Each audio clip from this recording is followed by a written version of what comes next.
नमस्कार. संवाद प्रतिवाद या आमच्या विशेष कार्यक्रमामध्ये आपल्या सगळ्यांचं मनापासून स्वागत. लहानपणी आपण सिंदबादच्या सफरी अशी पुस्तकं किंवा अशा गोष्टी वाचलेल्या आठवत असतील. म्हणजे समुद्री जीवन कसं असतं, समुद्रातनं महिनोन-महिने प्रवास कसा करावा लागतो, त्याच्यामध्ये कोणकोणत्या अडचणी येतात याची रसभरीत वर्णनं त्या कथांमध्ये असायची. आता संपूर्ण जग बदललंय, तंत्रज्ञान बदललेलं आहे, पण सागरी जीवनाचं कुतूहल अजूनही मला तितकंच आहे जेवढं लहानपणी होतं त्या सिंदबादच्या सफरी गोष्टी वाचताना. मर्चंट नेव्ही किंवा नेव्ही हा प्रकार सगळ्यांना माहिती आहे. म्हणजे इंडियन नेव्ही म्हणजे भारतीय नौसेना, याच्याबद्दल सगळ्यांनाच सार्थ अभिमान आहे. नेव्हीमध्ये करिअर करण्यासाठी काय केलं पाहिजे याच्याबद्दल एक वेगळा एपिसोड होईल. पण आज मला मर्चंट नेव्ही म्हणजे काय, मर्चंट नेव्हीमध्ये करिअर कसं करता येतं याच्याबद्दल जाणून घ्यायचं आहे. आणि त्याच्यापेक्षाही जास्त मला कुतूहल आहे ते म्हणजे बोटीवरती महिनोन महिने जे कर्मचारी अधिकारी राहतात त्यांचं आयुष्य काय असतं, त्यांचा दिनक्रम कसा असतो, कोणकोणती आव्हानं असतात, या सगळ्याबद्दल मला माहिती करून घ्यायची आहे. आणि आपला कोल्हापूरचाच एक सुपुत्र जो माझ्याबरोबर माझ्या कॉलेजमध्ये पण शिकलेला होता, तो मर्चंट नेव्हीमध्ये काम करतोय. आणि जेव्हा त्याच्या लिखाणातून अतिशय सुंदर अशी वर्णनं मी फेसबुकवरती वाचायचो तेव्हा मला वाटायचं की एकदा या माझ्या मित्राला आपण स्टुडिओत बोलवावं आणि त्याच्या तोंडून त्याचे अनुभव ऐकावे. म्हणजे समुद्री जीवन कसं असतं याच्या बरोबरीनंच या क्षेत्राकडं कसं जाता येतं, कोणकोणत्या रोजगाराच्या संधी आहेत ही सुद्धा मला माहिती मिळवायची आहे. आणि म्हणून मी आज आमच्या स्टुडिओमध्ये कोल्हापुरातील एक सुप्रसिद्ध व्यक्तिमत्व, अष्टपैलू व्यक्तिमत्व असं मी म्हणेन, बाळासाहेब पाटोळे यांना बोलवलं आहे. त्यांचं मी स्वागत करतो. नमस्कार, मी बाळासाहेब पाटोळे. जसं आमचे मित्र चारुदत्त जोशी सर यांनी सांगितलं त्याप्रमाणे आज आपण सागरी जीवन आणि समुद्र सफर या विषयावर चर्चा करू. बाळासाहेब पाटोळेला आम्ही बापा म्हणतो आणि तो उत्तम गायक आहे, उत्तम कूक आहे, उत्तम खवय्या आहे, उत्तम लेखक आहे आणि समुद्री जीवनाबद्दल त्याच्याकडे प्रचंड अनुभव आहे. बाळासाहेब पाटोळे हे स्वतः इलेक्ट्रिकल इंजिनियर आहेत आणि ते आता एका मल्टीनॅशनल कंपनीमध्ये इलेक्ट्रो टेक्नो ऑफिसर म्हणून काम करत आहेत. बापा, मला सुरुवातीला तुमच्याकडनं जाणून घ्यायचे की तुम्ही आत्ता ज्या पोस्टवर काम करताय त्याच्यात जबाबदारी काय असते? जसं आता तुम्ही म्हणालात, मी इलेक्ट्रिकल इंजिनियर आहे आणि माझं शिक्षण इलेक्ट्रिकल इंजिनिअरिंगमध्ये झाल्यामुळं आणि शिपमध्ये इलेक्ट्रिकल हा एक वेगळा विभाग असतो, पण तो एक इंजिन डिपार्टमेंटच्या ह्या आधिपत्याखाली असतो आणि त्यातलाच एक छोटा सेक्शन म्हणजे इलेक्ट्रिकल विभाग असतो. पण इलेक्ट्रिकल विभागाचं जहाजातलं स्पेशली आपण जे मर्चंट नेव्हीमधील म्हणतो तो त्यात एक विशेषता अशी असते की त्या डिपार्टमेंटमध्ये फक्त एकमेवच माणूस असतो, त्याला कोणी असिस्टंट नसतो किंवा त्याला कोणी बॉस नसतो. तर हे आम्ही आमच्या म्हणजे इतर जे कॅटेगरीचे आमचे ऑफिसर आहेत ते आम्हाला असेच खेळीमेळी चिडवताना म्हणतात department without head, head without department असं असतं ते थोडक्यात. म्हणजे तर याच्या जबाबदारी अशा असतात की जहाज आपलं जे समुद्रातून जात असतं त्यावेळी इंडिपेंडेंटली त्याला पॉवर सोर्स तसा स्वतःच क्रिएट करावा लागतो किंवा वीज प्रवाह स्वतः बनवावा लागतो, कारण आपल्याला बाहेरून वीज घेता येत नाही. मग ते वेगवेगळ्या प्रकारचे जनरेटर्स असतात. मग अगदी विद्युत तयार करण्यापासून अगदी बल्ब, गेलेला बल्ब रिपेअर करण्यापर्यंत हे सगळं इलेक्ट्रिकल इंजिनियरलाच करावं लागतं. ऑफकोर्स त्याला एक स्वतःच्या हाताने करायची गरज नाही, कारण जे इतर विभागाचे लोक असतात ते सदैव तत्पर असतात आणि आपल्याला मागाल तशी माणसंही मिळतात. मग मोठं काम असेल तर तुम्हाला अगदी 5-10 माणसंही मिळू शकतात किंवा साधं काम असेल तर तुम्हाला एखादा व्यक्ती मिळू शकतो. म्हणजे जहाजातला संपूर्ण वीज पुरवठा सुरळीत चालू ठेवायचा, विजेवर चालणारी सर्व यंत्रणा व्यवस्थित ठेवायची, ही मुख्य जबाबदारी असते. पण जहाज चालतं त्याचं इंधन वेगळं असतं, जहाज विजेवर चालत नाही. नाही, आता तसं हा प्रश्न थोडासा ट्रिकी आहे, कारण अगोदरच्या काळात जे सगळे जे मेन इंजिन जहाजाचे असायचे ज्याच्यावरती जहाज चालतं ते सगळे डिझेलवरती किंवा हेवी ऑइलवरती चालणारे असायचे. हेवी ऑइल हा प्रकार म्हणजे डिझेलच्या खालचा एक स्तर असतो, आपल्या इंधनाचा प्रकार असतो, ते खूप जड वगैरे असतं, असं म्हणजे खूप डेन्स असतं, ते घनता खूप जास्त असते त्याची, गरम करून त्याला वितळवून मग वापरावं लागतं. पण ते स्वस्त असल्यामुळे त्याच्यावरती चालतात. मग ते बल्कमध्ये आम्हाला उठायला किंवा घ्यायला बरं पडतं कारण त्याची किंमत कमी असते. म्हणजे शिपिंग इंडस्ट्रीमध्ये ते खूप फेमस आहे हेवी ऑइल म्हणून. तर त्यावरती चालणारे जे आपले जहाज असायचे मग ते डिझेलचाच प्रकार तुम्ही म्हणू शकता, कारण त्याला एक बोलीभाषेत आपण डिझेल इंजिन म्हणू शकतो. पण त्याच्यानंतर किंवा त्याच्या आधीपासून वाफेवर चालणारे इंजिन्स पण होते. मग त्याच्यासाठी स्टीम प्लांट वगैरे किंवा वाफेचे बॉयलर वगैरे असायचे. पण आता लेटेस्ट जे आता तुम्ही जर विचार केला तर मागच्या 15 वर्षात आपण इलेक्ट्रिकल चालणारी पण जहाजं आलेली आहेत. आता आपण जसं नवीन म्हणतो की इलेक्ट्रिकल कार तर ही टेक्नॉलॉजी तशी खूप जुनी आहे, पण ती दुर्दैवानं कारमध्ये आपण इलेक्ट्रिसिटी तयार करून मग नाही वापरू शकत, हो. पण जहाजामध्ये आम्हाला ती संधी असते. अच्छा. तर पण ही तुम्ही आता ज्या जहाजामध्ये काम करताय ते जहाज इलेक्ट्रिकवर चालतं की अशा इंधनावर चालतं? बरोबर. मी जे जहाजात आता गेली 14 वर्ष ज्या जहाजात काम करतो किंवा ज्या प्रकारांच्या जहाजात काम करतो ती पूर्ण इलेक्ट्रिकलवरती चालणारी जहाजं आहेत. बरं. आणि ते थोडक्यात जर कसं विद्युत निर्मिती आम्ही करतो किंवा ते जहाज कसं चालतंय सांगायचं म्हटलं तर मागच्या 14 वर्षात जे आम्ही स्पेशल जहाजात आहे ते जहाज आपलं CNG म्हणजेच आपण LNG कॅरी करतो. बरं. म्हणजे CNGचा आपला द्रव रूपात जो फॉर्म असतो त्याला आपण LNG म्हणजे Liquid liquefied natural natural gas. Gas म्हणतो. तर त्या गॅसचं आम्ही ज्यावेळी टाकीत घेऊन त्याला ट्रान्सपोर्ट करत असतो तर जहाजात समुद्रात जहाज जे थोडंफार हालतं किंवा जे टेम्परेचर फरक पडतो तापमानाचा तर त्याचं थोड्याफार प्रमाणात वाफेत रूपांतर होत असतं किंवा वायूत रूपांतर होतं द्रव रूपाचं.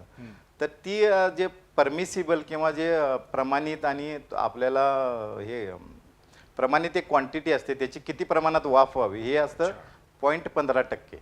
बरं. म्हणजे 1 लिटरमध्ये आपल्याला फक्त 15 मिली मिळतं हां. 1 लिटरमध्ये. हां.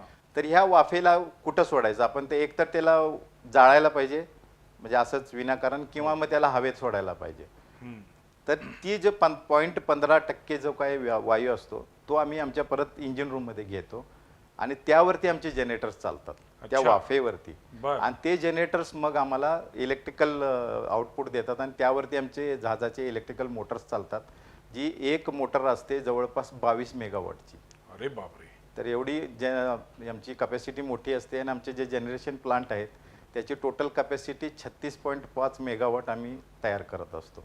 पण तुमच्या या जहाजामध्ये तुम्ही जर तो CNG किंवा LNG नेता त्याची कपॅसिटी किती असते, किती किलोमध्ये असतं ते? हां, आता किलोमध्ये सांगणं तसं मुश्किल आहे, कारण द्रव रूपात ज्यावेळी जहाजातून एखादं कोणताही कार्गो आपण नेत असतो तर त्याला घन मीटरमध्ये हे केलं जातं, मोजलं जातं. 1 घन मीटर म्हणजे 1 metre by 1 metre by 1 metre असं लांबी रुंदी उंचीची एक टाकी. बरोबर. यामध्ये 1000 लिटर द्रव मावतं किंवा सामावतं.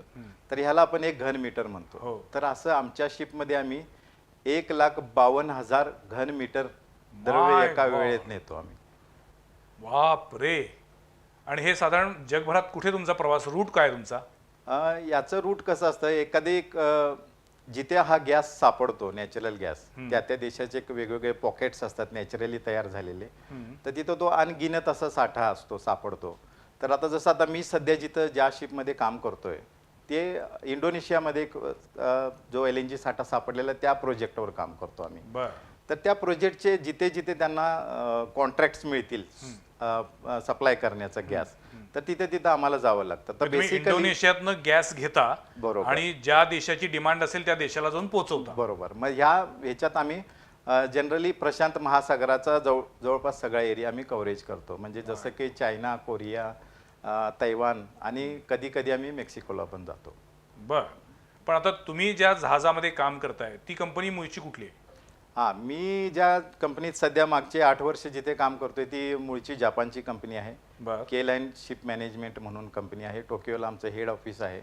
तर तिथं मी गेली 8 वर्ष काम करतोय आणि तिथे ते मल्टीनॅशनल सगळे लोक असतात, म्हणजे पूर्ण वेगवेगळ्या देशाचे लोक असतात आणि त्यांचं कंपनीचं स्ट्रक्चरच मल्टीनॅशनल आहे सुरुवातीपासूनच. तुमच्या जहाजाची लांबी रुंदी काय आहे मग? हा खूप छान सवाल आहे हा. कारण लांबी एवढा गॅस न्यायचा असेल तर त्याचं वजन आणि तेवढ्या मोठ्या टाक्या म्हणजे जहाजाची लांबी किती असेल मग? आमच्या जहाजाची लांबी असते 282 मीटर, म्हणजे जवळपास 750 फुटाची आमची लांबीची जहाज आहे. बर. रुंदी जवळपास 60 मीटर म्हणजे जवळपास 200 फुटाच्या आसपास असते. आणि उंची मग तुम्ही जर बिल्डिंगच्या मजल्यातच सांगायचं म्हटलं तर 12 मजली बिल्डिंग असते तळापासून वरपर्यंत. बाप रे. आणि एवढ्यासाठी आम्हाला लिफ्टची सोय असते, कारण तेवढे वेळातून जिनेत 10 करू वेळेला शकणार नाही. हो. खालीवर करू शकत नाही, कारण कामं तेवढी असतात. आणि या बोटीवरती एकूण कर्मचारी किती असतात आणि त्यांची वर्गवारी काय असते?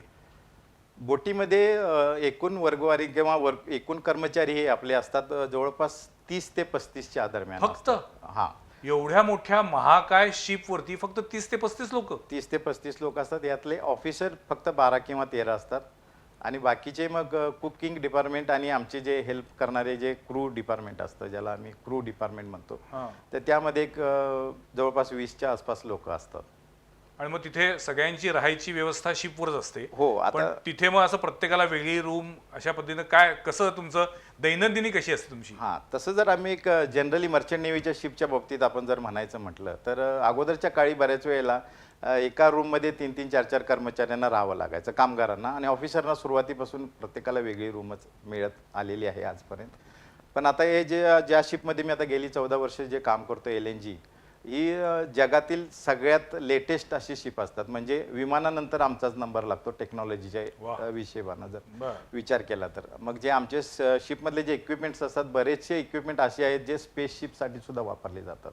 बर. कारण आम्ही जो द्रव आणतो तो वजा 163 डिग्री तापमानाला आपल्याला ठेवावा लागतो. शून्याच्या खाली 163 डिग्री. अरे बापरे. हां, मग ते म्हणजे त्याचं रेफ्रिजरेशनसाठी लागणारी वीज पुन्हा आणखीन वेगळीच. नाही, तीच आपण वापरली जातो. हे रोटेशन आहे बेसिकली. ओके. तेच जनरेटरची पॉवर तेच आपल्याला इकडे वापरली जाते त्याचं रेफ्रिजरेशन किंवा त्याचं टेम्परेचर मेंटेन करण्यासाठी. बर. तर हे जे टेम्परेचर हाताळण्यासाठी जे यंत्रणा लागते त्याला आपण तीच यंत्रणा एक्झॅक्टली आपल्या स्पेसशिपमध्ये वापरतात. जे त्याचं फ्युएल असतं अच्छा. ते सेम ह्या टेम्परेचरला ठेवलेलं असतं. बरं. मग त्याची जी फ्युएल यंत्रणा असते तीच आमच्या शिपमध्येही यंत्रणा असते. बर. मग हे सगळं सांभाळण्यासाठी आपल्याला तसा स्पेशलाइज स्टाफ लागतो. बर. आणि त्या दृष्टीनेच मग हे स्पेशल सगळं असल्यामुळं या शिपमध्ये कामगारांनाही वेगवेगळी रूम दिली जाते. अच्छा. आणि प्रत्येकाला अटॅच टॉयलेट बाथरूम असणारीच रूम असते.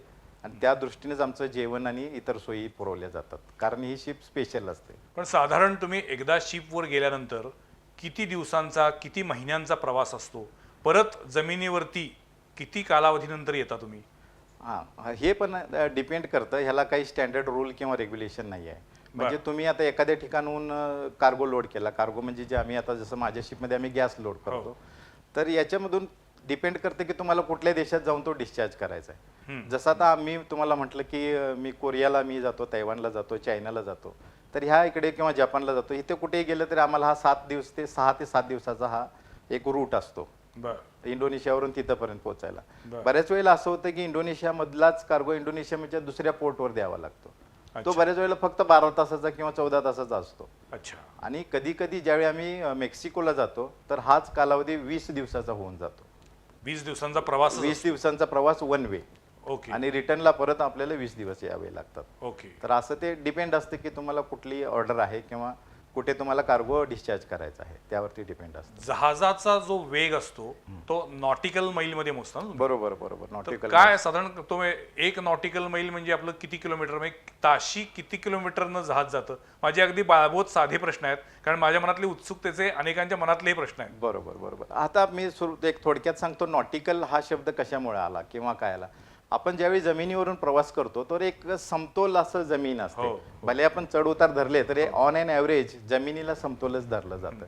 आणि जमिनीचा जो आकार आहे तो डिपेंड करतो की कोणत्या एरियाचा तो जमिनीचा भाग आहे. भूप्रदेश कसा आहे तसा. हां, पण समुद्राचा भाग हा चेंडू सारखाच आहे पृथ्वीचा. मग आपण एक स्ट्रेट लाईन जर धरली, म्हणजे आता जसं आपण हवाई प्रवास करतो तर A to B जाताना विमान असं स्ट्रेट जातं. हो. त्याला कुठे टर्न घेण्याची गरज लागत नाही किंवा वर खाली करण्याची गरज लागत नाही. त्याच्यामुळे हे एअर डिस्टन्स म्हणतो आपण. हो. तर हे एअर डिस्टन्स आपण जमिनीवरती जवळपास सेम पकडू शकतो जर रस्ता स्ट्रेट असेल तर. पण ज्यावेळी आपण समुद्रातनं प्रवास करतो तर पाण्याचा एक असा उंचवटा असतो. बर. मग त्याच्यामुळे ते कॅल्क्युलेशनमध्ये ते ॲडिशनल अंतर होतं. अच्छा. Okay okay okay. आणि त्याला ते ॲडिशनल अंतराला आपण नॉटिकल माइल्स म्हणतो. तर 1 मैलच्या आपण 1.8 गुणिले केलं बर. 1.8 हां. तर तो ॲक्च्युली नॉटिकल माइल होतो. अच्छा. असं ते एक थोडक्यात गणित पण आहे. मग साधारण पर किलोमीटर पर आवर इतकं किलोमीटर असा काही स्पीड सांगता येईल? हो हो, नक्कीच सांगता येईल. माझ्या शिपचे सगळ्यात लेटेस्ट ऑफकोर्स टेक्नॉलॉजीची शिप असतात LNG कॅरी करण्यासाठी. तर आमच्या शिपचं सगळ्यात जास्त मॅक्सिमम स्पीड ही आम्ही 25 नॉटिकल माइल्स पर्यंत जातं. पण म्हणजे मग ताशी किलोमीटर म्हटलं ताशी म्हटलं तर आपल्याला ते 35 ते 40 किलोमीटर पर आवर ते मॅक्सिमम स्पीड असतं. अच्छा. एवढा लोड कॅरी करत असताना. अच्छा. आता मूळ मुद्द्याकडे येतो. बाळासाहेब पाटोळे यांनी गव्हर्नमेंट पॉलिटेक्निक म्हणजे शासकीय तंत्रनिकेतनमधून इलेक्ट्रिकल या विषयामध्ये अभियांत्रिकीची पदविका घेतली. त्यानंतर या आपल्या मर्चंट नेव्हीकडे जावं असं का वाटलं? कुणामुळे वाटलं आणि काय तयारी केली होती? तसं म्हणायला गेलं तर मर्चंट नेव्हीबद्दल मला कॉलेजमध्ये असताना अगदीच माहिती नव्हती, पण मित्रांच्या तोंडून ऐकलेले शब्द होते मर्चंट नेव्ही किंवा नेव्ही. पण याबद्दल मी कधी असा विचार केला नव्हता की मी कधी शिपमध्ये काम करेन किंवा मर्चंट नेव्हीमध्ये जॉईन व्हायचं आहे. पण एक म्हणतात ते सुदैव म्हणा किंवा भाग्य म्हणा काय असेल ते. नेमकं आपण पास आऊट झालो 93ला. त्याच्यानंतर त्याच 2 महिन्यात एका न्यूजपेपरमध्ये आपल्याला शिपिंग कॉर्पोरेशन ऑफ इंडिया, जी भारताची एक नवरत्न कंपनीपैकी एक आहे सेंट्रल गव्हर्नमेंटची, त्या कंपनीची जाहिरात होती की तिथे इलेक्ट्रिकल इंजिनियर्सची गरज आहे. आणि त्यावेळी मला ते अर्ज मी केला आणि त्याच्यानंतर हा माझा ॲक्च्युली नंबर लागला. पण तत्पूर्वी मध्ये ह्या सगळ्या प्रोसेसला जवळपास 3 वर्ष गेले, 93 ते 96 पर्यंत. बरं. मग या 3 वर्षात मी एक छोटे मोठे कंपनीमध्ये नोकऱ्या केल्या इकडे कोल्हापुरात, जसं की घाटगे पाटील उंचगावची इंडस्ट्री आहे तिथे होतो. 1 वर्ष मी आपले महाराष्ट्र राज्य विद्युत मंडळ तत्कालीन, त्यावेळी तिकडे मी ट्रेनिंग इंजिनियर म्हणून पण 1 वर्ष सांगलीला काम केलेलं आहे. आणि मग त्याच्यानंतर ह्या सगळा प्रवास चालू असताना यांची कन्फर्मेशन आली आणि 1996ला मी माझ्या पहिल्या जहाजात जॉईन झालो. जे जमिनीवरचा सगळा अनुभव घेऊन मग समुद्रात गेला. अगदी अगदी. आणि खऱ्या अर्थानं मर्चंट नेव्ही हे समुद्रा इतकंच विशाल क्षेत्र आहे. हो. मला तेच विचारायचंय की आपल्या जर मराठी मुलांना मर्चंट नेव्हीमध्ये जर जायचं असेल तर त्यांची प्रोसेस काय असते? अगदी छान प्रश्न आहे आणि हा खूप जरुरी असा प्रश्न आहे. मग मराठी माणसांचा टक्का किती आहे या क्षेत्रात? एक्झॅक्टली मी त्याच मुद्द्यावर येतोय आता. तसं जर विचार केला तुम्ही तर समुद्रात नोकरी करणे हा पहिल्यापासून कोकण आणि गुजराती लोकांचा भाग राहिलेला आहे सुरुवातीपासून. म्हणजे त्यांचं ते ट्रेडिशन असल्यामुळं मासेमारीचं आणि समुद्राचं नातं जवळचं असल्यामुळं या लोकांचा पहिल्यापासून तिथे खूप दबदबा राहिलेला आहे. पण कालांतराने ज्यावेळी सगळं इन्फॉर्मेशन निघत गेली किंवा माहिती होत गेली लोकांचं एज्युकेशनबद्दल किंवा मर्चंट नेव्हीबद्दल एक माहिती सगळीकडे पसरत गेली, तसं आता सध्या उत्तर भारतीय लोकांचं प्रमाण खूप जास्त वाढलेलं आहे. जसं की भारतातले जर सगळे IAS एकत्र काढले तर तुम्हाला UP बिहारचे जास्त मिळतील. तसंच आता एक्झॅक्टली झालेलं आहे. आपला महाराष्ट्राचा एवढा विस्तृत आपला समुद्र किनारा असूनही बऱ्याचशा आपल्या जे इंटेरियर महाराष्ट्रामधले लोक आहेत किंवा पश्चिम महाराष्ट्रातले किंवा आपले मराठवाडा भागातले लोक, त्यांना समुद्राबद्दल किंवा समुद्रातल्या नोकरीबद्दल अजिबातच माहिती नाही आहे. आणि दुर्दैवाने यात आणि होतं पुढे काय, ज्यांना काही माहिती आहेत ती लोक इथं येतात आणि भोंदूगिरी करून काहीतरी उलटपुलट माहिती देतात आणि लोकांना लुबाडलं जातं. तर यातून मला एवढंच सांगायचं आहे की कोणी भोंदूगिरी करणाऱ्यांच्या त्यांच्या नादाला लागू नका. तुम्हाला नक्की माहिती मिळू शकते. आजकाल इंटरनेटचा जमाना आहे, सगळी चांगली माहिती मिळू शकते आणि मी स्वतः अवेलेबल आहेच तुम्हाला फेसबुक किंवा व्हॉट्सअपच्या माध्यमातून. तर आता मी थोडक्यात जर आमच्या जहाजातील नोकरीबद्दल सांगायचं म्हटलं तर तुम्ही अगदी 10वीपासून सुरू करू शकता. 10वी नंतर येऊ शकता तुम्ही, 12वी नंतर येऊ शकता किंवा तुम्ही अभियांत्रिकी जरी पूर्ण केलेलं असेल तर त्यानंतरही येऊ शकता. तर त्याचं थोडक्यात म्हणजे असं आहे, 10वी नंतर तुम्ही कामगार ह्या कॅटेगरीमध्ये जॉईन करू शकता. खलाशी म्हणतात, खलाशी ज्याला म्हणतो आणि आम्ही त्याला क्रू म्हणतो. आणि ज्यावेळी आपण ते शिक्षण घ्यायला जातो त्यावेळी त्याला GP रेटिंग असं म्हणतात, जनरल पर्पज रेटिंग. म्हणजे तुम्हाला एक जनरल ट्रेनिंग दिलं जातं आणि त्या ट्रेनिंगच्या नंतर तुम्ही डिसाईड करू शकता की तुम्हाला डेक डिपार्टमेंटमध्ये काम करायचं किंवा इंजिन डिपार्टमेंट. मी डिपार्टमेंटचं थोडक्यात सांगतो. जे जहाज चालवणारे लोक असतात, ऍक्च्युली जहाज चालवणारे म्हणजे स्टिअरिंग घेऊन किंवा रस्ता डिसाईड करायचा आपला कुठल्या रूटवरून जायचा आहे ऑर्डर मिळाल्यानंतर, तर हे डिसाईड करणारं जे डिपार्टमेंट असतं त्याला डेक डिपार्टमेंट म्हणतात. आणि जहाजाच्या इंजिन रूम मध्ये जे काम करणारे आम्ही इंजिनियर्स असतो त्या डिपार्टमेंटला इंजिन डिपार्टमेंट म्हणतात. टेक्निकल सगळं काम म्हणजे अगदी जसं मी सांगितलं तुम्हाला सगळं. मग त्याच्यात ऑटोमेशन आलं, इलेक्ट्रॉनिक्स आलं, न्यूमॅटिक आलं, सगळंच आलं. तर जहाज चालवणारं डेक डिपार्टमेंट आणि रिपेअर करणारं इंजिन डिपार्टमेंट. तर याच्यासाठी जे मूळ ट्रेनिंग कामगारांना दिलं जातं ते बेसिकली सेमच असतं. आणि तुम्हाला मग शिपमध्ये आल्यानंतर तुम्हाला पर्टिक्युलर त्या डिपार्टमेंटचं ट्रेनिंग मिळतं, ज्याला आपण जनरल पर्पज रेटिंग्स म्हणतो. तर ते आपल्याला 10वी नंतर तुम्ही जॉईन होऊ शकता आणि त्याच्यानंतर तुम्हाला शिपमध्ये येऊन मग 6 महिने ट्रेनिंग वगैरे करावं लागेल. तत्पूर्वी 10वी नंतरच्या ॲडमिशन नंतर तुम्हाला 6 महिने किनाऱ्यावरती ट्रेनिंग करावं लागेल, ज्याचा एक खर्च अंदाजे 1.5 ते 2.5 लाखापर्यंत असतो. मी आता माझा पुढचा प्रश्न तेच होता की अनेकांच्या मनात असं आहे की मर्चंट नेव्हीमध्ये भरती व्हायचं असेल तर पहिल्यांदा बरेचसे पैसे गुंतवावे लागतात, तसं काय आहे का? तुमची जी ऑफिशियल फीज असते ती मी सांगतोय आता सध्या.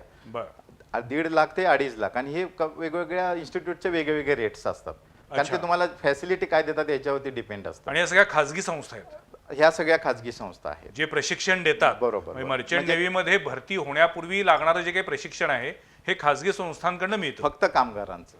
अच्छा गव्हर्नमेंटच्या ही इन्स्टिट्यूट आहेत त्या ऑफिसर्स आणि इंजिनियर्स तयार करतात. अच्छा. तो आपला नेक्स्ट मुद्दा आहे. पुढचा पण मुद्दा आता आहे. मर्चंट नेव्ही म्हटल्यावरती भारत सरकारचा पण मर्चंट नेव्ही विभाग आहे का केवळ खाजगी नेव्ही कंपन्या ज्या असतात, खाजगी शिपिंग कंपन्या ज्या असतात त्यांच्याकडेच नोकरीची संधी असते? हां आता ह्याच्यात थोडंसं मी थोडं विस्तृत जर सांगायचं म्हटलं तर हे सांगू शकेन. आपलं जे भारताचं जे केंद्रीय सरकार असतं त्यामध्ये जे परिवहन मंत्री असतो तर त्यांच्याच हाताखाली ते समुद्री परिवहन हा एक विभाग असतो. हो हो. तर ह्या विभागाला मरीन मर्कंटाईल डिपार्टमेंट म्हटलं जातं. ओके. MMD आम्ही त्याला शॉर्टकटमध्ये म्हणतो आणि त्याचे ऑफिसेस आपल्याला मुंबई, कलकत्ता, चेन्नई आणि विशाखापट्टणम वगैरे असे जे मोठी मोठी बंदराचे ठिकाण आहेत तिथे असे 5-6 ऑफिसेस आहेत आणि त्यांचे सब ऑफिसेस मग छोट्या छोट्या पोर्टवर असतात. तर ही जे MMD जे एक ऑफिस आहे किंवा त्याचा जो हेड आहे ज्याला आपण DG शिपिंग म्हणतो, डायरेक्टर जनरल ऑफ शिपिंग, ते त्यांचं जे नेमणूक असते ती आपल्याला भारत सरकार डायरेक्ट करतं त्यांच्या याच्यातून. तर त्यांच्या अखत्यारीत हे सगळे येतं. मग ती कंपनी भारतीय असू दे किंवा इतर देशाची असू दे, ज्या ज्या कंपन्यांची ऑफिसेस आपल्या भारतात आहेत कोणत्याही शहरात असू देत त्यांना ते MMDचे रूल्स अँड रेग्युलेशन मानावे लागतात. अच्छा. आणि तेच लोक रेग्युलेट करतात आमचे कोणते कोर्स करायला पाहिजेत किंवा किती वर्षांनी करायला पाहिजे, त्याची व्हॅलिडिटी काय, एखादा शिपमध्ये जाण्यासाठी एलिजिबल आहे किंवा नाही, हे सगळं त्यांनी डिसाईड करतात. तुम्ही भलेही जरी प्रायव्हेट इन्स्टिट्यूशनमधून कोणताही कोर्स केला तर त्याचं सर्टिफिकेशन हे MMD कडूनच घेतलं जातं आणि त्यांची एक्झाम सुद्धा तिथूनच घेतली जाते. 10वी नंतर तुम्ही सांगितलं क्रू म्हणून, खलाशी म्हणून भरती होता येतं. 12वी नंतर आणखीन पदवीनंतर किंवा इंजिनिअरिंगच्या पदवीनंतर कुठल्या संधी असतात? तर 12वी नंतर मी एवढ्यासाठी थोडंसं थांबवलं, पहिला 10वीचं सांगितलं कारण 12वी नंतर आपण शिपमध्ये जाऊ शकतो. पण ह्याच्यासाठी आहे की फक्त सायन्स ज्यांनी घेतलेलं 11वी 12वी तेच जाऊ शकतात आणि त्यातही ज्यांनी फिजिक्स, केमिस्ट्री आणि मॅथ्स घेतलाय तेच जाऊ शकतात, बायोलॉजीवाले जाऊ शकत नाहीत. तर कारण फिजिक्स, केमिस्ट्री, मॅथ्स हे खूप जरुरी आहे. तुम्ही मग जहाज चालवणारे डेक ऑफिसर बना किंवा जहाज दुरुस्त करणारे इंजिनियर बना, तुमचं बेसिक हे 3 सब्जेक्ट असायलाच हवेत. कारण जहाज चालवणे हा फक्त एक डेक डिपार्टमेंटचं तेवढंच काम नसतं. तर जहाज स्टॅबिलिटी जहाजाची मेंटेन करणं हे सगळ्यात मोठं काम असतं जहाज चालवण्यापेक्षाही. कारण तुम्हाला 30-35 लोकांचा जीव तुमच्या हातात असतो. आणि अगदी जहाज चालवता जर डुलकी जरी घेतली आणि एखादं टक्कर मारली तर ऑन द स्पॉट सगळं खतम होऊ शकतं. तर ती एक मोठी जबाबदारी असते आणि त्यासाठी जहाज स्टेबल असणं जरुरी असते आणि त्याचे जे कॅल्क्युलेशन असतात ते तुमच्या मॅथ्समध्ये असतात.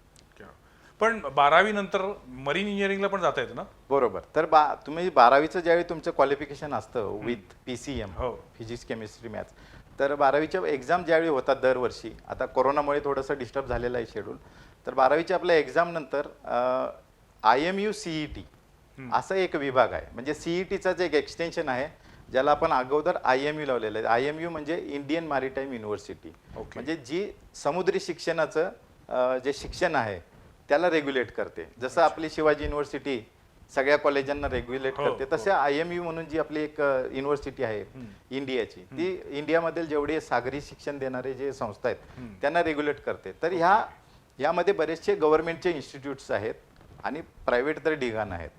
तर ह्यांना आपण जे ॲडमिशन घेण्यासाठी IMU CET ही आपल्याला द्यावी लागते रेग्युलर CET सोडून. अच्छा. तर ह्या IMU CETचे एक्झाम जनरली जुलैमध्ये असतात. आता कोरोनामुळे थोडं शेड्यूल मागे पुढे झालेलं आहे आणि त्याच्यातून तुम्हाला रँकिंग मिळतं. जसं आता आपल्याला डॉक्टर बनायचं तर नीटचं रँकिंग आणि त्या रँकिंगनुसार तुम्हाला कॉलेज अलॉट केलं जातं. एक्झॅक्टली सेम प्रोसिजर इकडे असते. अच्छा. आणि मग त्यावेळी तुम्हाला डिसाईड करायचं असतं, परीक्षा ही कॉमनच असते. त्यावेळी मग तुमचं रँकिंग मिळाल्यानंतर यू हॅव टू डिसाईड की तुम्हाला डेक ऑफिसर बनायचं आहे की इंजिनियर बनायचं आहे. मग अकॉर्डिंग टू दॅट तुम्हाला ते कॉलेज त्यांनी दिले जातं तुमच्या रँकनुसार. पण 12वी नंतर मरीन इंजिनिअरिंग पुन्हा 4 वर्ष. बरोबर ना? आणि रेग्युलर BE किंवा डिप्लोमा केला असेल तर त्यांना सुद्धा संधी आहे का? हा बरोबर. जसं आता तुम्ही गव्हर्नमेंट पॉलिटेक्निक मधनं इलेक्ट्रिकल डिप्लोमा करून तुम्ही इलेक्ट्रो टेक्नो ऑफिसर मध्ये काम करताय. बरोबर. तर त्याच्यासाठी पुन्हा वेगळी काही परीक्षा द्यावी लागली का? सुदैवानं म्हणा किंवा सिस्टमचा फॉल्ट म्हणा, वॉटेवर, तर माझी आता सर्व्हिस जवळपास 25 वर्ष पूर्ण झाले आणि आपल्या त्यावेळी तशी काही पद्धत नव्हती. मर्चंट नेव्हीमध्ये 25 वर्ष झाली. बरोबर. मर्चंट म्हणजे घराच्या बाहेर मी 25 वर्ष राहिलेलो आहे, बरं. येत जात. तर मी ज्यावेळी जॉईन झालो त्यावेळी असे काही प्रकार नव्हते. म्हणजे बरेचसे कोर्सेस आम्हाला करावे लागत नव्हते हां. किंवा एक्झाम द्यावे लागत नव्हता. पण 2008 नंतर त्यांनी कंपल्सरी केलं आणि मलाही स्वतःला एक्झाम द्यावी लागली एवढी वर्ष सर्व्हिस केलेली असताना. म्हणजे अगदी मी 3 वर्षापूर्वी ती एक्झाम दिली. 22 वर्ष नोकरी झाल्यानंतर मला परीक्षा द्यावी लागली, पण त्यांनी ते एवढे वर्ष कन्सिडर करून आम्हाला लेखी परीक्षा एक्झाम केली होती. ओके. फक्त तोंडी परीक्षा द्यायला लागली. तर अशी प्रत्येकाला परीक्षा ही द्यावीच लागते. अच्छा. तुमची जशी लेखी परीक्षा होती तशी तुमची फिजिकल काही टेस्ट घेतली जाती भरती होताना आता? ऑफकोर्स. आणि कंपल्सरी प्रत्येकाला पोहायला यावंच लागतं असं काही आहे का? अजिबात नाही. जरुरी नाही की पोहायला यायलाच पाहिजे, कारण आता शिपमध्ये इतक्या जास्त टेक्नॉलॉजी आहेत आणि प्रत्येकाला लाईफ जॅकेट हे वापरणं शिकवलं जातं सुरुवातीलाच. बरं. किंवा तुमच्याकडे एक लाईफ सेव्हिंग ॲपरेटस असतात, इतर गोष्टीही ज्या तुमचं जीवन रक्षक करू शकतात. किंवा आपल्या लाईफ बोट्स असतात. शिपमध्ये दोन्ही साईडला 2 लाईफ बोट असतात, ज्यामध्ये एका साईडला 100% कॅपॅसिटी असते. म्हणजे जसं आम्ही 35 जण आहे तर दोन्हीपैकी कोणत्याही शिपमध्ये आम्ही 35 जण बसू शकतो. अच्छा. आणि इतर वेळेला जर जहाज स्ट्रेटच बुडत असेल तर निम्मे बसायला एक आमचं ठरलेलं असतं. प्रत्येकाची सीट कन्फर्म असते आणि त्याची ड्युटीही ठरलेली असते. म्हणजे किती अफरातफरी झाली तरी प्रत्येकानं आपापली ड्युटी जरी केली, जहाज अगदी 3 मिनिटात बुडणार असलं तरी 2 मिनिटात आम्ही बोटी काढून समुद्रात पोहू शकतो. पण प्रत्येकानं कंपल्सरी आहे की ते आपापली ड्युटी केली पाहिजे. पण अजूनही जहाज बुडण्याचे प्रकार किंवा असे ऍक्सिडेंट होऊ शकतात? आता नवीन टेक्नॉलॉजीमुळे ते प्रमाण खूप कमी आलेलं आहे. टायटॅनिकच्या काळातली गोष्ट वेगळी होती. आताच्या काळामध्ये एवढी टेक्नॉलॉजी वाढलेली आहे, तर अजूनही असं होऊ शकतं का? किती % अशी दुर्घटना होण्याची शक्यता असते? अगदी मी 1% खाली म्हणू शकेन इतके, कारण टेक्नॉलॉजी इतकी प्रचंड वाढलेली आहे. आता जसं अगोदरच्या काळी ज्यावेळी फॉग म्हणजे जसं काय म्हणतात त्याला, धुकं, समुद्रात बऱ्याच वेळेला धुकं येतं, आम्हाला जहाज पुढचं दिसू शकत नाही. अगदी जहाजाच्या दोन्ही साईडला, एका लेफ्ट साईडला लाल दिवा असतो आणि उजव्या हाताला ग्रीन असतो. त्याच्यामुळे होतंय का तुमचं जहाज समोरून यायला लागलं तर दुरून लाईट जरी दिसली तरी तुम्ही अंदाज लावू शकता की बाबा ते जहाज इकडे आले की पुढे चाललंय. ओके. तर हे एक कोड लाईट्स म्हणा किंवा कोड लँग्वेजेस आहेत. तर हे तुम्हाला जर लाईटच नाही दिसली तर काय करणार मग? तर याच्यासाठी शिपमध्ये रडार म्हणून एक यंत्रणा असते, ते तुम्हाला अगदी 50 किलोमीटर वरती कुठं जहाज आहे ते सुद्धा तुम्हाला कळू शकतं कॉम्प्युटर स्क्रीनवरती. तुम्ही आता प्रशांत महासागरातनं प्रवास करताय. बरोबर. प्रचंड मोठा प्रवास असतो, नावातच प्रशांत आहे, म्हणजे तो केवढा मोठा, पॅसिफिक ओशन केवढा मोठा असेल हे आपल्या सगळ्यांना माहिती आहे. तर इथे प्रवासाच्या दरम्यान तुम्हाला इंटरनेट पूर्णपणे मिळतं का सगळीकडे? कारण तुमचा संपर्क करण्यासाठी दुसरं काय असणारच नाही. बरोबर. मोबाईलची रेंज असणारच नाही. बरोबर. सो इंटरनेटवरतीच तुम्ही सगळं अवलंबून असता. बरोबर. तर ते अखंडपणे इंटरनेट सर्व्हिस मिळते सगळीकडे? हो. आता मी थोडं बॅक जाईन. 25 वर्षापूर्वी मी जहाजात ज्यावेळी पहिल्यांदा गेलो सप्टेंबर 1996 ला, तर त्यावेळी फक्त आपल्याकडे मोबाईल नावाचा प्रकार अगदी ऐकायला सुद्धा नव्हता किंवा शब्दही नव्हता आपल्याकडे. तर त्यावेळी फक्त पत्रव्यवहार आणि कुठेही जहाज पोहोचलं की STDच्या बूथवर जाऊन लाईन लावून मग बोलणे, एवढेच संपर्क यंत्रणा होती. पण या 25 वर्षाच्या काळात टेक्नॉलॉजीने जी काय फास्ट ग्रोथ केलेली आहे, त्याच्यानंतर आता सॅटेलाइट मोबाईल, सॅटेलाइट फोन किंवा सॅटेलाइट इंटरनेट हा एक वेगळा प्रकार अस्तित्वात आलेला आहे. ओके. तर अगदी हे मागच्या 6-7 वर्षात झालेले डेव्हलपमेंट्स आहेत. तर मी असं नाही म्हणू शकत की 14 वर्ष झालं मी लेटेस्ट टेक्नॉलॉजीच्या शिपमध्ये काम करतोय, पण त्यावेळी सुद्धा इंटरनेट नव्हतं अवेलेबल. तर मागच्या 7-8 वर्षात जी टेक्नॉलॉजी आलेली आहे ते आमचं इंटरनेट डायरेक्ट सॅटेलाइटवरून असतं. अच्छा. मग आपण जर आता इथे ज्यावेळी आपण बसलोय आणि आपला मोबाईल ज्यावेळी GPS पकडतो तर एक जनरल एक हे आहे असं समजलं जातं किंवा ऍक्च्युली तसं आहे. आपल्या डोक्यावरती 4 सॅटेलाइट असतात. तुम्ही पृथ्वीवर कुठेही जा, तुमच्या डोक्यावरती मिनिमम 4 सॅटेलाइट फिरत असतात. तर एक्झॅक्टली सेम ते आम्हाला समुद्रात होतं आणि आम्हाला ते सॅटेलाइटचे रिसिव्हर आमच्याकडे असल्यामुळं आणि त्याचे सगळं जे बेरिंग म्हणतो आपण, म्हणजे दिशा जी सॅटेलाइटची, ती ऑटोमॅटिक पकडणारी यंत्रणा असते. आम्हाला काही करावं लागत नाही. तुम्हाला फक्त ऑटो बटन दाबायचं आहे, ते बरोबर ट्रॅकिंग करत राहतं, कारण जहाज मूव्ह होत असते. त्याच्यामुळे सॅटेलाइटवर कंटिन्युअस पकडून राहणं तसं मुश्किल आहे. पण तरी सुद्धा ते ऑटो ट्रॅकिंग मध्ये ते सिस्टम कॅरी होते आणि आमचं इंटरनेट कंटिन्युअस चालू असतं. फक्त इंटरनेटला प्रॉब्लेम येतो ज्यावेळी खूप मोठं वादळ येतं किंवा ज्यावेळी ढग जमा होतात, त्याच वेळी फक्त इंटरनेट आमचं स्लो होतं किंवा डाऊन होतं. अदरवाईज आम्हाला 24 तास इंटरनेट उपलब्ध असतं. एवढं फास्ट नसतं, जिथं जसं आपलं 4G किंवा 5G आहे तेवढंच फास्ट नसतं. आणि डाटाही प्रत्येकाला लिमिटेड असतो. दिवसाला 400 MBच फक्त मिळतो प्रत्येकाला अच्छा, वापरायला. त्यातही कोटा ठरलेला आहे त्याची कोटा ठरलेला आहे, कारण सिस्टमवरती लोड यायला नको म्हणून तसं केलेलं असतं. मग पण मला सांगा की प्रत्येकालाच खरं तर या समुद्री जीवनाची उत्सुकता असते. बरोबर. बऱ्याच जणांना आकर्षण पण असतं. म्हणजे नेव्ही किंवा मर्चंट नेव्हीमध्ये आल्यानंतर भरपूर पगार असे एक लोकांच्या मनात आहे. ॲट द सेम टाइम हा थोडा रिस्की जॉब आहे. घरापासून दूर राहावं लागतं, कुटुंबियांशी महिनोन्महिने भेट होत नाही, हे त्याचे ड्रॉबॅक्स आहेत. बरोबर. तुला असं कधी वाटलं का की जहाजावरती 3-4 महिने गेल्यानंतर का आपण या क्षेत्रात आलो, असं कधी वाटलं? तसं सुरुवातीला वाटायचं. म्हणजे मी ज्यावेळी करिअर माझं सुरू झालं तर पहिल्या शिपमध्ये गेलो त्यावेळी मी म्हणजे अगदी सांगायला मला थोडं हे वाटतंय, आनंदही वाटतंय आणि गंमतही वाटते. तर ज्यावेळी मी गेलो शिपमध्ये आणि 1 महिन्यानं मला ज्यावेळी घरचं पत्र मिळालं आणि त्यावेळी बॉर्डर पिक्चर नवीन आलेला आणि माझी पॅसेंजर शिप होती. पॅसेंजर शिपमध्ये दिवसा सकाळी 10 ते दुपारी 12 पर्यंत वगैरे PA सिस्टमवरती गाणी लावायची प्रवाशांच्यासाठी. म्हणजे ऑफकोर्स आमच्या केबिनमध्ये पण ऐकायला यायची. तर त्यावेळी मला पत्र मिळालं आणि नेमकं संदेश आता हे गाणं चालू होतं. तर मी इतका धाय मोकळून रडलो होतो ते पत्र वाचत. साहजिक आहे. हा तर अच्छा, पॅसेंजर शिपला पण काम केलं आहे. माझी पहिली शिप पॅसेंजर शिप. पण मर्चंट नेव्हीमध्ये दोन्ही प्रकारचं असतं का, पॅसेंजर शिप आणखीन कार्गो शिप? मर्चंट नेव्हीमध्ये सगळ्याच प्रकारच्या शिप असतात. ओके. म्हणजे अगदी तुमचे पण आता ही वेगवेगळी जी क्रूज आपण म्हणतो, करेक्ट त्या सगळ्या क्रूज पण ह्या मर्चंट नेव्हीच्या अंडर नेव्हीच्याच अंडर येतात. अच्छा. Cruise ships okay. असतात. मी समजत होतो मर्चंट नेव्ही म्हणजे फक्त आणि फक्त माल वाहतूक करणाऱ्या जहाजांचं डिपार्टमेंट. नाही नाही, त्याच्यामध्ये बरेचसे प्रकार आहेत. प्रवासी जहाज आहेत, नंतर तेलवाहू जहाज आहेत, आपले कार कॅरियर शिप्स आहेत, नंतर कंटेनर कॅरियर शिप्स आहेत, आपले कोल कॅरियर शिप्स आहेत. असे वेगवेगळे प्रकार आहेत. आणि जसं मी आता सध्या काम करतो ते LNG कॅरियर शिप्स पण आहेत. जास्तीत जास्त किती महिने शिपवरती काढलेले आहेत? एकदा शिपवरती गेल्यानंतर पुन्हा घरी आलो नाही किंवा पुन्हा, मी असं म्हणणार नाही की जमिनीवर पाऊल ठेवलं नाहीत, कुठल्या ना कुठल्या देशाच्या जमिनीवर पाऊल ठेवलं पाऊल ठेवतो, पण पुन्हा मी घरी आलो नाही, असं सगळ्यात प्रोलॉंग कालावधी कुठला होता? माझी सगळ्यात पहिली शिपच तशी माझी सगळ्यात प्रोलॉंग होती. तर मी पॅसेंजर शिपमध्ये होतो. हर्षवर्धन नावाची शिप होती आणि ती अंदमानला आमचा बेस होता. पोर्ट ब्लेअरला आमची शिप असायची कंटिन्युअस. आणि तिथून आम्ही मग कधी कलकत्ता, कधी विशाखापट्टणम, कधी चेन्नईला यायचो. त्यावेळी चेन्नईला मद्रास म्हणायचे. तर तो आमचा 3-4 दिवसाचा हे असायचा. त्याच्यामुळे दर 7 दिवसांना आम्हाला पोर्टमध्ये जायला मिळायचं. तर त्या शिपमधून मी कोल्हापूरमधून निघून परत कोल्हापूरला यायला 12 महिने 28 दिवस लागले होते. 1 वर्ष. 1 वर्ष. आणि त्या शिपचं वेगळे पण हे मी म्हणू शकेन की तिथे सगळे मॅक्सिमम 90% लोक बंगाली होते. कारण कलकत्ताला शिप यायचं जायचं, त्यामुळे बंगाली लोक मागून ती शिप घ्यायची आणि राहायचे तिथे. त्याच्यामुळे तिथे लँग्वेज ही बंगालीच होती. ओके. म्हणजे मी एकतर मराठी मुलगा, हिंदी येत असताना बोलायची आपल्याला प्रॅक्टिस नसल्यामुळे अडथळा, आणि त्यात हे लोक बंगाली बोलायचे. म्हणजे हिंदी बोलून पण फायदा नाही. त्याच्यामुळे मला बंगाली शिकावी लागली.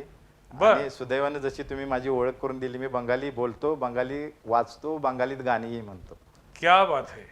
पण आता तुम्ही ज्या शिपमध्ये काम करताय तिथे तर जगभरातले वेगवेगळे एम्प्लॉई असतील, मग तुमचं तिथं डेली कॉन्व्हर्सेशन, कम्युनिकेशन हे इंग्लिशमधनंच? बरोबर, इंग्लिशमध्येच असतं. कोणत्याही कंपनीचं ज्यावेळी तुमचं रजिस्ट्रेशन एखाद्या इंटरनॅशनल इन्स्टिट्यूटकडे केलं जातं, कारण जी आपली वर्ल्ड जी हू का जी आहे, हू आहे किंवा आपले मॅरीटाईम इन्स्टिट्यूट आहे, इंटरनॅशनल मॅरीटाईम, तर त्याच्यावरती तुम्ही ज्यावेळी रजिस्ट्रेशन करता त्यावेळी तुम्हाला शिपची वर्किंग लँग्वेज म्हणून पण ते एक ऑप्शन असतो आणि तो तुम्हाला रजिस्टर करावाच लागतो. आणि तिथं 99% हे इंग्लिशच दिलेलं असतं. त्याच्यामुळे ऑफकोर्स वर्किंग लँग्वेज इंग्लिश होऊन जाते आपली. आणि रोजचं खाण्यापिण्याचं काय असतं?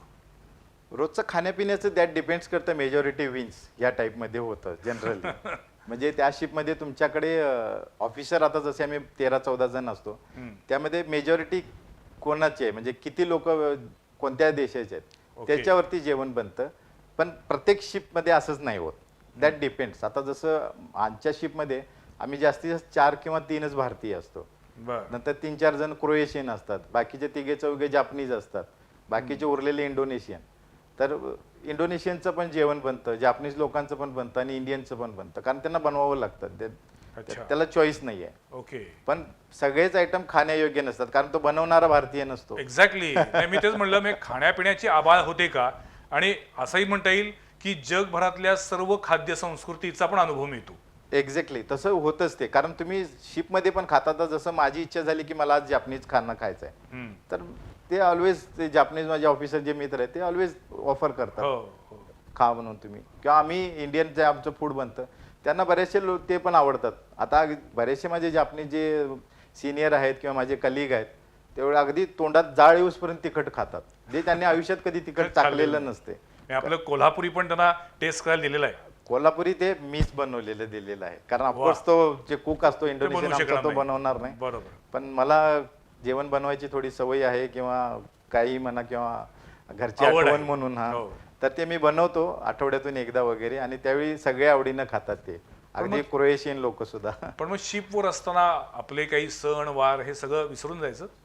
हां, ते पण तसंच आहे, ते मेजॉरिटी विन्स या टाईपमध्येच होतं, कारण आता ज्या कंपनीत मी आहे सध्या के लाईन, आणि मी इंडोनेशियन प्रोजेक्टमध्ये आहे, कारण आमची के लाईन वर्ल्ड वाईड कंपनी आहे आणि त्याचे दुनियात जवळपास सगळ्याच ठिकाणी त्यांचे प्रोजेक्ट्स आहेत. अच्छा. मग हा Indonesian project that is one of that system. मग आमचं काय होतं त्याच्या असल्यामुळं आमच्या शिपमध्ये मॅक्सिमम लोक ही इंडोनेशियन आहेत. अच्छा. म्हणजे कामगार हे 100% इंडोनेशियन आणि ऑफिसरमध्ये एक 4-5 जण, असं म्हणजे 35 मधले जवळपास 25 जण हे इंडोनेशियनच असतात. मग त्याच्यामुळं अनफॉर्च्युनेटली किंवा फॉर्च्युनेटली होतं काय, त्यांचेच सण सगळे आम्हाला फॉलो करावे लागतात, किंवा ज्या सुट्ट्या असतात तर त्या सुट्ट्याही त्यांच्याच कॅलेंडरप्रमाणे त्यांच्याच सणाप्रमाणे मिळतात. बरं. पण आम्ही पर्सनली ज्यावेळी आम्ही तिघं असतो, चौघं असतो भारतीय, त्यावेळी दिवाळी असली किंवा आमचे काय सण असले, तर आता जसं आमचा ऑफिसर कॅटेगरी असल्यामुळे आम्हाला कोणाची वाट बघायला लागत नाही की त्याने सुट्टी द्यावी आणि मग आम्ही सुट्टी करून सण साजरा करावा. ते आमचं आम्ही करू शकतो आणि ते आम्ही तसंच करतो जनरली. पण तुम्हाला बोटीवरती पण विकली ऑफ वगैरे असतात. हो, दर रविवारी आम्हाला वीकली ऑफ असतो बरं. आणि शनिवारी हाफ डे, दॅट डिपेंड्स की जहाज कुठे आहे. जर जहाज शनिवार असू दे किंवा रविवार जर पोर्टवरती पोहोचणार असेल तर आमची पहिली प्रायोरिटी असते तुम्ही कार्गो घेतलाय तो डिस्चार्ज करणे वेळ, बरोबर. आणि तीच प्रायोरिटी कंटिन्यू ठेवावी लागते. बरं. मग तसं जर असेल तर आम्ही मग ते त्या दिवशी काम करतो आणि नेक्स्ट डेला मग ऑफ घेतो. पण काय करता काय सुट्टीच्या दिवशी. एक्झॅक्टली. कारण तेवढंच तेच जहाज बरोबर. दिवसो आम्ही महिनोन महिने त्याच जहाजावर काढायचे, तर अशाही सुट्टीचा सदुपयोग म्हणून काय करता. हा, तेच मग जसं तुम्ही माझी ओळख करून दिली त्या वेळेत मी माझे स्केचेस बनवतो, गाणी म्हणतो, जे मनात येईल ते जेवण बनवतो. वा. आणि त्याच्यामुळे ऍक्च्युली ह्या आणि फेसबुकवर अतिशय सुंदर पोस्ट लिहितो. बरोबर. अतिशय सुंदर म्हणजे वाचनीय अशा पोस्ट असतात. एकूणच सागरी जीवन, त्याच्यातली आव्हानं, त्याच्यामध्ये कोणकोणत्या गोष्टी आहेत त्याचे अतिशय बारकावे हे बाप्पांनी त्यांच्या फेसबुकवरती अतिशय सुंदर लिहिले आहेत. मला त्या अनुषंगाने विचारायचं होतं की आधी पहिला आपला उदय की सुट्टीच्या दिवशी काय करता तुम्ही सांगितलं, पण मला सांगा की तुमच्या आयुष्यातला या सागरी जीवनातला सगळ्यात आठवणीतला प्रसंग कुठला. सगळ्यात आठवणीतला प्रसंग आणि ज्याच्यामुळे माझी ॲक्च्युली आयुष्यात बदल झाला किंवा शिपिंग इंडस्ट्रीमध्येच मी एक्सेल कसा होऊ शकलो, किंवा मी आता सध्या ज्या जहाजात काम करतोय जी सगळ्यात लेटेस्ट शिप असते तर त्या शिपमध्ये कसा पोचलो, हा माझा एक लाईफ चेंजिंग एक एक्सपिरियन्स आहे, तो मी थोडक्यात सांगू शकेन. जसं एक आपल्या मार्चमध्ये एक सुएज कॅनेलमध्ये एक जहाज अडकलं होतं. तर ते जहाज अडकलं त्यावेळी मला माझा किस्सा आठवला आणि मी त्यावेळी जहाज जॉईन करायला जपानला जात होतो. पण कोरोनामुळे आमचं विमानाचा प्रवास डायरेक्ट मुंबई टू टोकियो न होता आम्हाला मुंबईमधून दिल्ली, दिल्लीतून युकेला, नेदरलँड्सला आणि तिथून परत जपान, असा जवळपास 25 तासाचा प्रवास झाला. मग त्यावेळी माझ्या डोक्यात हा सगळा विषय होता सुएज कॅनेलचा. तर त्यावेळी माझा किस्सा आठवला आणि मी तो लिहिला. त्याच्यानंतर ती पोस्ट खूपच व्हायरल झाली आणि बऱ्याच लोकांचे मेसेजेस, फोन वगैरे आले. तर तो किस्सा असा होता की 2006 मध्ये मी एका केमिकल कॅरियर जहाजात होतो. तर आमची जहाज ही नेहमी भारतामधून रिकामी जायची मोरोक्को देशाच्यात, मोरोक्को नावाच्या देशात जो साऊथ आफ्रिका खंडात येतो पलीकडच्या बाजूला, जिब्राल्टर वगैरे क्रॉस करून जावं लागतं. आणि तिकडे जाताना आपल्याला ह्या सुएज कॅनेल क्रॉस करावाच लागतो, त्याला पर्याय नाही, नाहीतर मग आपलं आफ्रिका खंडाला वळसा घालून जावं लागतं, ज्याच्यामुळे 8-10 दिवस वेळ वाढतो, लांबचा वळसा पडतो. तो वाचवा म्हणून तुम्ही सुएज कॅनलचा वापर करता. बरोबर. आणि सुएज कॅनल हा एक प्रकारे थोडासा तुम्हाला जवळून नेणारा मार्ग आहे, शॉर्टकट आहे. शॉर्टकट आहे आणि त्याच्यामुळे करोडो रुपये प्रत्येक शिपचे वाचले जातात. अच्छा. म्हणून त्याची फीज सुद्धा त्यांनी करोडोमध्येच घेतात, म्हणजे तरी सुद्धा वाचतात पैसे. कारण तुमचे जे 8 दिवस वाचले त्यामध्ये तुम्ही नवीन बिझनेस करता. बरोबर. So that is double benefit. इंधन वाचलं, बरंच काही बिझनेस अजून वाढू शकतो. बरोबर. तर ते शिपचा जो ऍक्सिडेंट झाला होता, जे एव्हर गिव्हन नावाची शिप अडकली आणि 8 दिवस ट्रॅफिक जाम झालं हो जागतिक. हो तर माझा पोस्टचा नावच होतं की सुएज कॅनल आणि जागतिक ट्रॅफिक जाम. तर तो ट्रॅफिक जाम झाला तर ते होण्याचं कारण टेक्निकली असू शकतं किंवा माणसाची चुकी असू शकते, जे चालवणारा असतो त्याची. तर तसंच आमच्या शिप बरोबर एक थोडक्यात किस्सा घडला होता. आम्ही मोरोक्कोला गेलो. मोरोक्कोवरून येताना 3 दिवस आधी आपल्याला शिपचा हेल्दीनेस कळवावा लागतो सुएज कॅनल ऑथॉरिटीला, की आमचे पर्टिक्युलर जे मशिनरी आहेत, क्रिटिकल मशिनरीज म्हणून एक वेगळे मशीन्स असतात, म्हणजे त्यांना क्रिटिकल समजलं जातं. जसं जहाजाचं मेन इंजिन आहे किंवा जनरेटर्स आहेत पॉवर जनरेशनचे किंवा स्टिअरिंग गिअर सिस्टम आहे, हे तुमचे व्यवस्थित आहेत का नाही तुम्हाला टेस्ट करून त्याचे चेकलिस्ट भरून पाठवावी लागते. अच्छा. आणि त्यांनी अप्रूव्ह केल्यानंतरच तुम्हाला सुएज कॅनलमधून क्रॉस होण्यासाठी शिपला परवानगी दिली जाते. बर. तर आम्ही 3 दिवस आधी ते केलं, पण अनफॉर्च्युनेटली जहाज पोहोचायच्या 24 तास आधी आमचं एक जनरेटर ब्रेकडाऊन झाला. अच्छा. आणि तो ब्रेकडाऊन इतका मोठा होता की तो रिपेअर करणं इम्पॉसिबल होतं, कारण त्याची बॉडी तुटली होती, क्रॅक नव्हती, तर त्याचे पार्ट्स वेगळे झाले होते बर. आणि ते अशक्य होते गोष्ट ते रिपेअर करणं.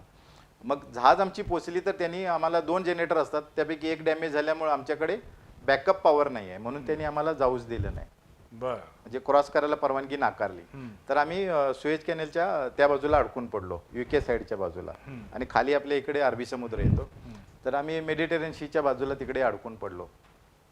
तर आता त्याच्यानंतर झालं काय, 4-5 दिवस झाले शिपला परवानगी नाही आहे, जहाजात कार्गो तर पडून होता. मग शेवटी आमचे ऑफिसचे मोठे अधिकारी तिथे येऊन थांबले की बाबा जहाजाला कसं तरी इथून बाहेर तरी काढलं पाहिजे, नाहीतर मग तेवढा वळसा घालून परत मुंबईला यायला पाहिजे, याच्यामुळे 1 महिना कदाचित लागू शकेल, बापरे. कारण जनरेटर एकच असल्यामुळे स्पीड आपण जास्त देऊ शकणार नाही. मग त्यावेळी डिसाईड झालं की तुम्ही सुएज कॅनल ऑथॉरिटीने डिसाईड म्हणजे सुचवलं की तुम्ही दुसरं जनरेटर बसवा, म्हणजे पोर्टेबल, त्याच कॅपॅसिटीचं तुम्ही डेकवरती बसवा, ती पॉवर घ्या आणि मग तुम्ही कॅरी करू शकता, म्हणजे तुम्ही शिप सुएज कॅनलमधून तुम्ही क्रॉस करू शकता. ते आम्ही बसवलं देखील. बर. एक दिवस ते सगळं करून शेवटी वायरिंग मलाच करावं लागेल, कारण एकमेव इलेक्ट्रिकल इंजिनियर असल्यामुळे ते ऑफकोर्स जबाबदारी माझीच होती. ते केलं सगळं. पण नॉर्मली प्रत्येक शिपमध्ये कसं असतं, जनरेटर 2 असू देत, 3 असू देत किंवा 4 असू देत, स्टँड बाय सिस्टम असते. स्टँड बायमुळे होतं काय, एक जनरेटर बंद पडला की दुसरा ऑटोमॅटिकली चालू होतो आणि तो लोडवरती येतो ऑटोमॅटिकली. तर हे जे auto stand by auto start system असते, ते आता बाहेरच्या जनरेटरला कुठून आणणार, जे डेकवर बसवलं. डेकवरती बसवले. तर त्यांची रिक्वायरमेंट होती की बाबा एक जर तुमचं जनरेटर क्रॉस होताना बंद पडलं तर ऑफकोर्स जहाज अडकणार, जसं एव्हर गिव्हनची कहाणी झाली. पण हे जे मी बोलते ते 2006चं बोलतोय, एव्हर गिव्हन 2021ला अडकली.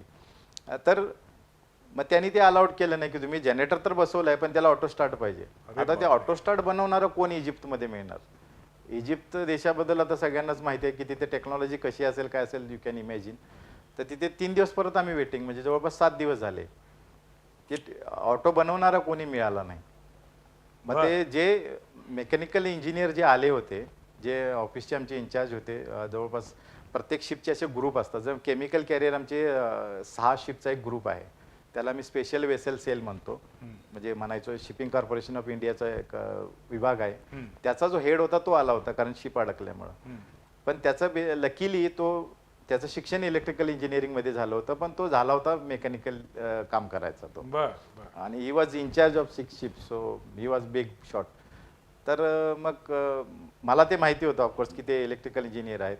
मग तिसऱ्या दिवशी मलाच नाही राहून, कारण इजिप्तमध्ये कोणीच मिळेना ते ऑटो स्टार्ट करण्याचं. मग मी त्यांना एक दिवस बोललो, कारण तो बिचारा अगदी हैराण झाला होता, म्हणजे त्याची झोप उडली होती, कारण शिप बाहेर काढणं जरुरी होते, कारण 7 दिवस झाले होते. त्यांना मी सांगितलं की मी एक ट्राय करू शकतो, जर तुम्ही परवानगी देणार असाल तर. मग माझा ॲक्च्युली मी ड्रॉइंग तयारच करून घेऊन गेलो होतो खिशातून कागद. मग ते त्यांच्या रूममध्ये गेलो, केबिनमध्ये, आणि त्यांना टेबलवरती बसून समजावून सांगितलं. आणि त्यांना वाटलं की अरे ड्रायव्हिंग तर सही बनवलेलं आहे आणि ही कॅन डू समथिंग. त्याच्यानंतर म्हटले तुम्ही गो अहेड करा, आणि तुम्हाला काय सामान लागते ते सांगा, मी पाहिजे तिथून मागवून देतो, दुनियाच्या कुठल्या कोपऱ्यातला सामान असू दे आणून देतो. मी म्हटलं गरज नाही त्याची, कारण मी ड्रॉइंग असं बनवलेलं आहे जे शिपमध्ये सामान अवेलेबल आहे तेवढ्यावरच मी 100%. मग त्यांनी गो अहेड केलं. हे संध्याकाळी 5ची गोष्ट आहे. मी 5ला बरोबर कामाला लागलो. पहाटे 3 वाजता मी सर्किट बनवून तयार केलं, आणि वर्कशॉपमध्ये बल्ब लावून ते ट्रायल केली की आपली एक स्विच बंद केल्यानंतर 220 ऑफ होऊन ज्यावेळी ब्लॅकआउट होतो त्यावेळी दुसरा सप्लाय घेऊन कशी दुसरी सिस्टम चालू होते. ग्रेट. आणि त्यांना मी वर्कशॉपमध्ये बोलवलं, वायरिंग सगळं केलं आणि करून दाखवलं. तर त्यांना खूप म्हणजे प्रचंड आनंद झाला त्या व्यक्तीला. आणि मग त्यांनी म्हटलं की आता ठीक आहे आपण हे जनरेटरवरती बसवू. मग ते परत शिफ्ट केलं, जनरेटरवरती बसवलं आणि 5:30 वाजता जनरेटर स्टार्ट केला पहाटे. म्हणजे आदल्या दिवशी 5 वाजल्यापासून मी काम करत होतो आणि सिस्टम चालू केली. त्याच्यानंतर सिम्युलेशन म्हणून तेवढी पॉवर बंद केली, जनरेटर चालू झालं आणि पॉवर जनरेशन चालू झालं. त्या बिचाऱ्याच्या डोळ्यात अक्षरशः अश्रू आल्याने त्यानं मिठी मारली मला. कोल्हापूरचा झेंडा सुएझ कालव्याच्या आधी जाऊन फडकवणारे हे बाळासाहेब पाटोळे, कोल्हापुरात शिक्षण घेतलेला हा तरुण, ज्यानं 2006 साली अशा पद्धतीनं आपल्या बुद्धिमत्तेची आणि आपल्या कौशल्याची चुणूक दाखवून दिली आहे. वा, ग्रेट. म्हणजे मला असं वाटतं की हा कोल्हापूरकरांसाठी सुद्धा एक अभिमानाचा विषय आहे की अशा पद्धतीनं इंटरनॅशनल लेवलला एखादं शिप अडकून पडतं आणि त्याच्यातून प्रचंड नुकसान होत असतं, त्यावेळेला आपल्या कोल्हापूरच्या तरुणानं त्याच्यावरती तोडगा काढला. ग्रेट. आता शेवटच्या आपण टप्प्याकडे जाऊया मुलाखतीच्या. सगळ्यात महत्त्वाचा, सगळ्यांच्या मनातला प्रश्न. सगळ्यांना असं वाटत असतं की मर्चंट नेव्हीमध्ये गेल्यानंतर भरभक्कम पगार मिळतो, प्रचंड पैसे मिळतात. काय रेंज असते, सुरुवात कितीपासून होती? सुरुवात जसं आता आपण मगाशी बोललो की 10वी नंतर जे आपण क्रूमध्ये जे जॉईन होतो, तर आपण ट्रेनी म्हणून ज्यावेळी जातो त्यावेळी एक $500 आसपास आपला पगार असतो, 500 ते 800च्या दरम्यान. आता सध्या डॉलरचा रेट ₹70 मिनिमम आहे, 74-75 वगैरे चेंज होत राहतो. तर त्या हिशोबाने विचार केला तर अगदी कमीत कमी पगार हा 35,000 पासून सुरू होतो. पण ते 35,000 मिळवण्यासाठी तुम्हाला ते जसे कोर्सेस आहेत तिथे तुम्हाला 2.5-3 लाख रुपये तिथे घालावे लागतील, 6 महिने वेळ द्यावा लागेल. त्याच्यानंतर जसं मी थोड्या वेळापूर्वी सांगितलं की उत्तर भारतीय लोकांचे माहितीमुळे त्यांचा लोंढा खूप आहे आणि मराठी टक्का आजही कमीच आहे. आणि त्यामुळं होतं का आपल्याला स्ट्रगलिंग पिरियड हे खूप जास्त आहे. आणि एक तर तो म्हणजे लोक जास्त उपलब्ध आहेत त्याच्यामुळे एक आहे प्रॉब्लेम. आणि दुसरा प्रॉब्लेम म्हणजे आपल्या मराठी लोकांना स्ट्रगल करायला नको पण असतं. तर ह्या दोन गोष्टीमुळे थोडा नोकरी मिळायला उशीर लागतो आणि तुमच्याकडे एक्सपिरियन्स नसल्यामुळं बऱ्याच ठिकाणी नाकारलाही जातात. अच्छा. पण आता मर्चंट नेव्हीला लोकांची गरज आहे, तेवढा तिथं नोकरीचा स्कोप आहे की वेटिंगवरती आहेत लोक? आता वेटिंगवरती आहेत. आणि जसं मी सांगितलं कामगारांचा पगार 35,000 पासून सुरू होतो, तो तुमचा मॅक्सिमम 1,50,000 पर्यंत पोहोचू शकतो. तुम्ही जसं सिनियर होऊ शकता दर महिन्याला 1.5 लाखापर्यंत पगार मिळू शकतो कामगारांना. बरोबर. आणि अधिकारी वर्गाला त्यांची सुरुवात ज्युनियर रँक पासून होते. जसं आपण मग थोड्या वेळापूर्वी बोललो की 12वी नंतर PCM नंतर आपण IME CET देऊन इंजिनियर बनू शकतो किंवा डेक ऑफिसर बनू शकतो. दोघांचे सुरुवातीचे पगार सेमच असतात. त्यांचे जवळपास $800 न सुरू होतं, म्हणजे एक 55 ते 60,000 पासून सुरू होतं. आणि 10 वर्षात तो व्यक्ती जो डेकवरती गेलेला असतो, कमीत कमी 10 ते मॅक्सिमम 15 वर्षात तो डेकवरती जो ज्युनियर ऑफिसर म्हणून गेलेला एक 12 ते 15 वर्षात कॅप्टन बनतो. ओके. मग त्याचं आमचा पगार हा कधी स्टँडर्ड नसतो, ते कोणत्या शिपमध्ये काम करताय यानुसार त्याचा पगार असतो. बरोबर. जसं पॅसेंजर शिपचं मी तुम्हाला सांगितलं त्याच्यात कमीत कमी पगार तिथे असतो आणि सगळ्यात हायेस्ट पगार हा जिथं आता मी ज्या शिपमध्ये आहे तो LNG मध्ये असतो. तर पॅसेंजर शिपमध्ये कॅप्टनला पगार जवळपास 3.5 ते 4 लाख रुपये पर महिना मिळतो. पण आमच्या शिपमधला कॅप्टन महिन्याला 14.5 लाख रुपये पगार घेतो. बाप रे, एवढा डिफरन्स आहे? एक्झॅक्टली. पण आता जबाबदारीचं काम आहे. कारण याच्यावरती LNG मध्ये हा पगार असण्याचा फरक हा आहे कारण तुम्ही एवढा जो कार्गो नेत असता, अत्यंत ज्वलनशील पदार्थ आहेत त्याच्या. आणि एक तर त्याचं टेम्परेचर तुम्हाला 0च्या खाली 163 ठेवावं लागतं. बरोबर. आणि तुम्ही ज्यावेळी शिपमध्ये असता तुम्हाला सगळ्या सुविधा पुरवलेल्या आहेत, म्हणजे खायचं प्यायचं तुम्हाला 24 तास उपलब्ध असतं. आराम करायला केबिनी अगदी अद्ययावत, इंटरनेट आहेच पण इंटरनेट टेलिव्हिजन सुद्धा आम्हाला अवेलेबल असतो, जो आम्ही पाहिजे तिथं बघू शकतो. आणि रेग्युलर चॅनेल्स फक्त आपल्याला सबस्क्राईब करावं लागतं, तेच फक्त. तर हे सगळं देण्याचा उद्देश काय, कारण ही जी जहाज आहे ती चालती फिरती बॉम्ब आहे आणि या बॉम्बवर आम्ही बसलेलो असतो म्हणून हा तेवढा पगार दिला जातोय. It is life threatening job basically. म्हणजे जर तुम्ही रिस्कच्या हिशोबानं जर ते कॅल्क्युलेशन केलं किंवा एक काय म्हणतात त्याला टाळेबंद लावायचा म्हटला तर बॉम्ब निकामी करणारे जे डिपार्टमेंट असतं त्यांचं वर्ल्डमध्ये हायेस्ट रँकिंग आहे हाय रिस्की जॉब म्हणून, आणि 2 नंबरला आमचं असतं. मग अगदी खरं.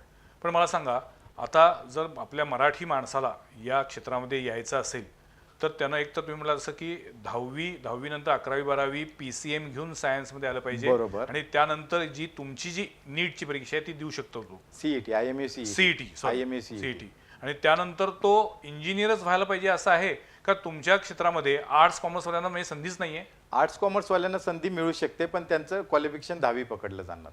अच्छा, म्हणजे तुमचं जे 10वी नंतर जे शिक्षण आहे ते ऍक्च्युली तसं वेस्टच आहे मग. Okay okay. किंवा मग तुम्हाला 12वी परत करावी लागेल सायन्स सायन्स घेऊन. पण त्याला एज लिमिट आहेत, म्हणजे तुमचं 25 वर्षापेक्षा वय जास्त असता कामा नये वगैरे, या अशा गोष्टी परत येतात त्यात. आणि जगभरात साधारणपणे मर्चंट नेव्हीच्या किती कंपन्या आहेत? तसा आकडा सांगणं मुश्किल आहे, बट ते हजारामध्ये आकडा आहे. ओके. पण मला असं वाटतं की असं म्हटलं जातं की सर्वात किफायतशीर जर कार्गो वाहतूक माल वाहतूक असेल तर ती समुद्रमार्गी होती. बरोबर. म्हणजे विमान किंवा रस्ते वाहतूक यापेक्षा सुद्धा आंतरराष्ट्रीय स्तरावरती कार्गो वाहतूक ही जलमार्गी होते आणि त्यामुळं या मर्चंट नेव्हीला दिवसेंदिवस अधिक महत्त्व यायला लागलेलं आहे. सगळं जग जवळ येत चाललेलं आहे, व्यापार उद्योग वाढत चाललेला आहे, आयात निर्यात वाढत चाललेली आहे. त्यामुळे या क्षेत्रात प्रचंड संधी आहेत. फक्त एकच आहे, जसं आता बापांनी सांगितलं की कष्ट करायची तयारी असली पाहिजे, नेमकेपणानं आपल्याला या क्षेत्रात काम करायचे हे ठरवून जर त्याचा मागोवा घेतला, थोडासा धोका पत्करण्याची पण तयारी दाखवली. तसा आता धोका नाही आहे खरं तर, धोका तसा कमी आहे. बरोबर, पण ती तयारी असली पाहिजे आणि मी माझं कुटुंब माझं गाव सोडून बाहेर जाण्याची मानसिकता असली पाहिजे, ती शक्ती असली पाहिजे. तर या क्षेत्रामध्ये भरपूर संधी आहेत, भरपूर संधी उपलब्ध आहेत. आणि त्यासाठी माझं कधीही मार्गदर्शन लागलं तर तुम्ही मी आता आपल्या टीव्हीच्या स्क्रीनवरती जो नंबर देतोय तो नंबर आणि मेल ID हा बाळासाहेब पाटोळे यांचा आहे. बाळासाहेब पाटोळे कोल्हापूरचे आहेत आणि कोल्हापूरचा एक युवक गेली 25 वर्ष मर्चंट नेव्हीमध्ये काम करतोय. आज ते इलेक्ट्रो टेक्नो ऑफिसर म्हणून काम करतायत. प्रचंड मोठा अनुभव आहे. जवळपास सगळं जग आता फिरून झालेलं आहे. सर्व देश सगळे बघितलेले आहेत, सर्व समुद्र बघितलेले आहेत, खऱ्या अर्थानं पृथ्वीला प्रदक्षिणा घातलेली आहे. आणि असे बाळासाहेब पाटोळे आज आवर्जून आमच्या स्टुडिओमध्ये आले. या एका वेगळ्या विषयावरती माहिती देण्यासाठी आणि माहिती घेण्यासाठी मी त्यांना मुद्दाम बोलवलं होतं. ते आमच्या विनंतीला देऊन मान देऊन ते इथं आले आणि विस्तृतपणे बोलले. याबद्दल मी त्यांचे मनापासून आभार मानतो. खूप खूप धन्यवाद. आणि आपण आपल्याला माहितीसाठी जी काही माहिती पाहिजे असेल त्यासाठी नक्की कॉल करा, मेल पाठवा. मी सदैव तुम्हाला रिप्लाय देत राहीन, कारण मराठी टक्का हा वाढलाच पाहिजे. धन्यवाद बाळासाहेब. पुढच्या सोमवारी पाहायला विसरू नका आणखीन एका विषयावरील चर्चा संवाद प्रतिवादमध्ये. नमस्कार.